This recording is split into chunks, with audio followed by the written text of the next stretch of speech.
Hi and welcome to the Philosopher's Games. Because I talked so much about From Software, Microsoft, Sony and Nintendo in my last video, I had to split this into two parts. So if you want to hear about them, check my last video, I'll link it in the description.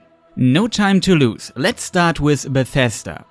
We have the rumor that they will announce a new Wolfenstein game, which is not really a surprise and almost expected at this point. The last one was quite successful and I guess Machine Games will continue with it. Fallout 4 is a much discussed topic because the release of it was not very smooth, to say it diplomatic, and to this day people complain about problems. With this said, I think we will hear more about Fallout 4 and especially the VR version of it. Besides this, we will get a lot of silence, as always.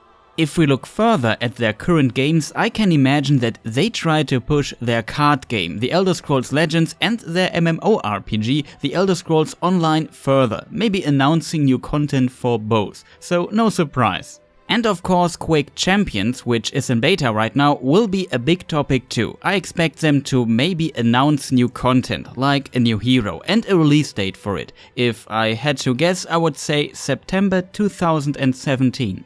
Then there is Skyrim for the Switch. I can even imagine that Bethesda announces more stuff for the Nintendo Switch. For example, an Elder Scrolls Legends version for it would be possible and fit the mobile aspect. Still no surprise. What could be a surprise is an Elder Scrolls 6 teaser, but some rumors claim that they won't release it until 2022 and that it won't be at E3 this year. I don't think the Elder Scrolls 6 will be out anytime soon too, and in interviews it sounds like they haven't even started, so getting no Elder Scrolls 6 teaser seems likely. It looks like they are working on something different, maybe a new IP or two. Well, on their conference invitation cards we see this picture. On it are all their franchises, but we also see two construction sites. So these are most likely the two big and crazy projects they are talking about in interviews, and maybe we get two new IPs. There are rumors about The Evil Within 2 and a new Rage game, so it could be those two, but I'm not sure about Rage. Of course, I can imagine that we will see The Evil Within 2, but Rage seems unlikely for me. First, Rage 2 was cancelled or halted in 2012 to help the Doom team. And second, id Software is still working on Quake Champions. That they would develop Rage 2 parallel seems odd. They have never really developed two big games at the same time to a bigger extent. What I could imagine is that a DLC or expansion for Doom is coming. Of course, Rage could be developed by another studio, but that seems strange too. For Evil Within 2, things look different, because it was developed by the Japanese developer Tango Gameworks, which was founded by Shinji Mikami, the director and creator of the Resident Evil series. He left Capcom after Resident Evil 4. So Bethesda still has a famous horror game developer at hand. Either they create a new horror game IP or make a new Evil Within. And I would say it will be likely announced at E3 because their last game was released almost 3 years ago. A good time to reveal the next project. Overall, I think this will be an interesting press conference. Let's move to EA. We know there will be FIFA and other sports games. We know about Star Wars Battlefront 2 and a new Need for Speed by Ghost Games. It will be called Need for Speed Payback and they just released a trailer. It will release 10th of November 2017. We will hear more about it at E3, I guess. Now it becomes interesting. EA has two unknown projects right now. First, the main BioWare department is working on a game that is not an RPG and I think they will reveal it at E3. And second, we know that Visceral Games, the guys who made Dead Space and Battlefield Hardline, are working on a new Star Wars game. I wish it's something like Knights of the Old Republic, but I guess it goes into the direction of LucasArts' cancelled Star Wars game Star Wars 1313, because people who are involved in the development right now seem to come from a third-person action-adventure direction. Some expect an Uncharted-like Star Wars game with Han Solo, because it will set between episode 3 and 4. We will see. Respawn Entertainment is not working on a new Titanfall, but also on a Star Wars game, a third-person shooter to be precise. Electronic Arts is really using this license. I don't think it will be at E3 though, because it's very early in development and there could be too many Star Wars games at once. Yes, that's possible. I also don't think EA is ready for a new Battlefield yet, but maybe DICE is most likely working on it. Will they revisit World War II like Call of Duty? I don't think so, and I can imagine that they will not follow Call of Duty and try out a new setting. With Battlefield 1 they pretty much reset this direct competition with the same setting pattern, and why should they give it up? Since they are doing so much with Star Wars, I don't see them going into a sci-fi direction, to be honest. Maybe Vietnam again, or Korea. Maybe the American Civil War or a fictional version of it set in a more modern era, but as said, I don't think a new Battlefield will be at E3. Another game series I don't see at E3 would be Dead Space, but that would be an actual surprise. So my conclusion, expect a lot of Star Wars games, including the new Star Wars Battlefront 2 and classics like FIFA, Sims plus Need for Speed. Maybe they also have a new IP, you never know. Next would be Ubisoft. We will see more Far Cry 5 and most likely the new Assassin's Creed at E3, no surprise. I think it's also very likely that they will do something for the Nintendo Switch. Ubisoft has always tried to support Nintendo, and there is this potential leak of this Mario game with those strange rabbits. Then The Division was also successful, but I don't think they announced a sequel yet, because the developer of The Division, Massive Entertainment, is working on an Avatar game. James Cameron plans several sequels and Ubisoft seems to be on it, like EA is on Star Wars, so I think we will see something like that. Also, Ubisoft has at least one new IP. No clue what it could be. If it's the mentioned Avatar game, it would be a bit disappointing. Interestingly, Watch Dogs 2 had an Easter egg where you could hack the Ubisoft headquarters and see a trailer for a new Ubisoft sci-fi game.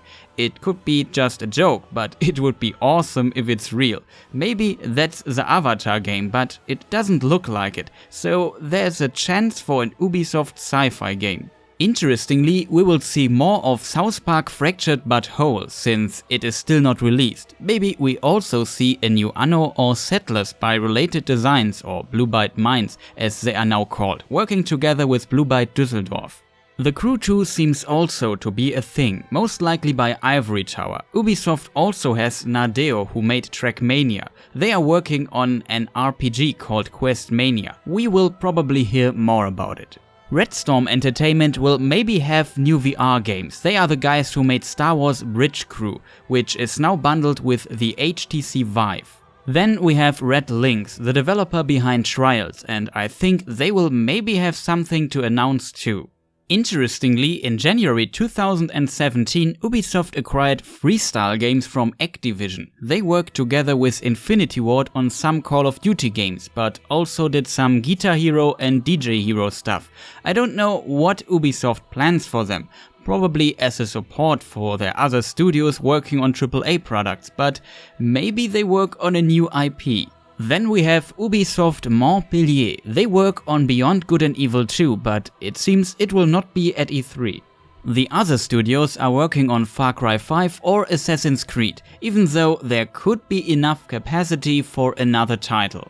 So Ubisoft will be interesting this year. They have still trouble with this hostile takeover by Vivendi, but usually they announce a lot of games and it does not seem different this time. They also released a little fun teaser video for E3. According to this, they will have definitely one new IP and more. Let's move to Japan and Square Enix. They have the Final Fantasy VII Remake. I think we will get new information, and they also have Kingdom Hearts 3. That are two very big titles. I come to that in a minute. They also announced some Switch support, so I guess we will get more information on announced games like Project Octopath Traveler and maybe one or two new ones. I don't expect a new Deus Ex or a new Tomb Raider, especially since it was announced that Crystal Dynamics, who made Tomb Raider, and Eidos Montreal, the Deus Ex Mankind Divided developer, are working together on a Marvel game, probably about the Avengers. Square Enix seems constantly unsatisfied with sales lately, and so they probably let them do something more safe. As mentioned, just the existence of, for example, a Final Fantasy VII remake is, in my book, a reflection of that, because if you have the confidence that you can release new unique Final Fantasy games every 2 to 3 years and know they will sell, well, then you don't start a giant project like a Final Fantasy VII remake. You only pull out the Final Fantasy VII remake if you want to play it safe and are not confident if more risky productions will reach your sales expectations. I would look at the possibility of a remake this big as some kind of emergency reserve. Of course they have to make it at some point, but it fits the latest actions of Square Enix to pull it now.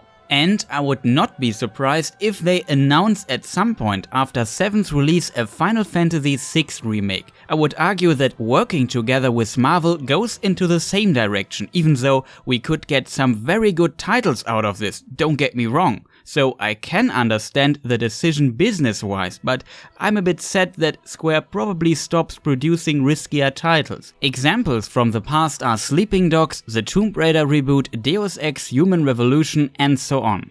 Another franchise with an uncertain future is IO Interactive's Hitman. No idea what's going on with them, but if Square follows its current strategy, they abandon Hitman and make something more safe. Maybe another Marvel game, which could be interesting if you look at IO Interactive's games catalog, but sad at the same time. Then we have Just Cause developer Avalanche Studios. They are working on a hunting simulator called The Hunter, Call of the Wild. They did a hunting simulation in the past, also called The Hunter. They also said that they want to focus on new IPs. What is important here is that they are not owned by Square Enix and are aiming for self-publishing in the future.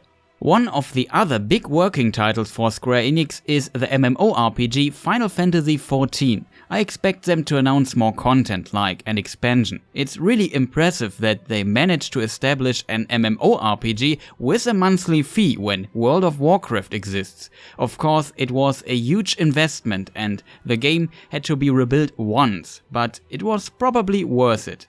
Speaking of established Final Fantasy games, I could imagine that we will hear something about Final Fantasy XV again, like some big DLCs. Also, we will see some Dragon Quest XI stuff. The release is close, so it will be at E3.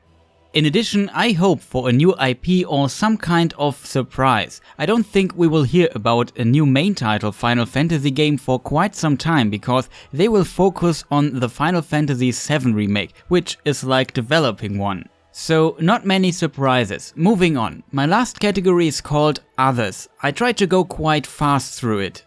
So let's start with Capcom. Over Twitter they posted randomly Mega Man stuff, which could be an indicator for a new Mega Man game announced at E3. I think Capcom is in need of some success and I can see them making a new Mega Man game. It's also interesting what Capcom Vancouver is doing next, but it's most likely too early for an announcement because their Dead Rising 4 was released in December 2016. I also assume a new Resident Evil 7 DLC or expansion and more information about their Marvel vs. Capcom fighting game. Maybe Deep Down will also return. Then we have Sega. They announced Switch support, so I'm interested what they will be doing. Then we have Activision. They have Destiny 2, but it will be multi-platform this time, and I think they will show it at E3. Also, their new World War II Call of Duty by Sledgehammer Games is on its way too. We will see that too. And I guess Treyarch and Infinity Ward are already working on new Call of Duty iterations, but they won't show them yet. And finally, Toys for Bob is maybe making something Skylander related. Of course, all of these studios could also work on new IPs, and I would predict that maybe we get at least one surprise, but on the other hand, it's Activision. Those guys play it safe. On Blizzard's side, we have some interesting developments, and I don't expect to see much at E3 though. If they announce something, it's probably Overwatch related content. The big announcement will be at BlizzCon. For example, David Kim, the StarCraft 2 lead designer, is not working on StarCraft 2 anymore, so I assume he will be involved in the development of a new RTS, which could be Warcraft 4. I don't expect a new StarCraft, and I think it's time for Warcraft 4, or maybe even a new strategy game IP. They could also be working on a new Diablo or Diablo 2 remake. World of Warcraft 2 could be a thing, but I don't think so. New expansions are the way they would go. Blizzard is quite hard to predict. They could make World of Diablo or blow you away with something totally new. As mentioned in the last video, Epic Games is working on a new Unreal Tournament game, so we have, like in good old times, Quake and Unreal. Maybe this is something for the PC gaming conference. I can also see Rowan Spector and Paul Nures presenting System Shock 3. I have to admit, seeing those names united again in other-side entertainment could lead into some truly amazing games, like in the good old days with Looking Glass Studios. It is likely that they also present Night Dive Studios' System Shock remake, because Night Dive Studios is also publishing System Shock 3. On the other side, it would be strange, because that would be a bit too much of System Shock at the same time. By the way, Night Dive Studios has the rights for System Shock, that is why they are behind both games. The remake is scheduled for 2018, System Shock 3 has no release date yet. Speaking of System Shock, Ken Levine, who was the lead designer of System Shock 2, founded a new studio out of Irrational Games named Ghost Story Games, and he is working on a first-person sci-fi game with a dynamic story. He calls it Narrative Legos, and something similar to the Nemesis system from Shadow of Mordor. So a lot of first-person sci-fi from industry legends is on its way. I think we will also see new elements of Shadow of War by Monolith Productions. If it's interesting enough, I will probably make an extra video about this, but no promise. Also, the release of it got delayed by 2 months, from the 22nd of August to the 10th of October 2017. Next would be CD Projekt and its development department CD Projekt Red. It seems Cyberpunk 2077 will not be at E3. A little bit odd considering how long it's announced. Even if they would have shown a new trailer, I would not expect a release before 2019. There are also some hints that go into this direction when it comes to a potential release date. A big topic of past E3s was VR. How big it will be this year is hard to say. Of course, Sony will push PlayStation VR further, but it's hard to predict what Valve and Oculus will do. I see Valve pushing the Vive, like with the Ubisoft deal to bundle Star Trek Bridge Crew with it, but I would not be surprised if Oculus would tune their efforts a bit down. On the other hand, after, for now, losing the lawsuit against ZeniMax, the company behind Bethesda, they were probably searching for new allies besides Facebook. Maybe they are partnering with Microsoft, announcing VR stuff for the Project Scorpio, but maybe not. Devolver Digital also has a conference and planned their crazy little parking lot event, but the latter was cancelled because they did not get permission for it. However, I expect some amazing indie games to be shown during their conference. Devolver usually has great games. Maybe we see Atyr, Serious Sam 4 and Talos Principle 2. They all are published by Digital Devolver, so quite likely. And last, I forgot a few things in my Nintendo part in the last video. First, we will of course see more of the new No More Heroes sequel for the Switch by Grasshopper manufacturer. Second, Platinum Games was praising their work with Nintendo and how they gave them so much freedom, so maybe they do a Switch game. Maybe Bayonetta 3? Third, Retro Studios are also developing a new Switch game. They could work on the mentioned possible new Metroid game or on a new Donkey Kong game for the Switch. Even though there is still more, I will end the video here. I think I gave you a good and very detailed overview with 2 videos, some rumors and good speculation, so you should be prepared for E3 2017.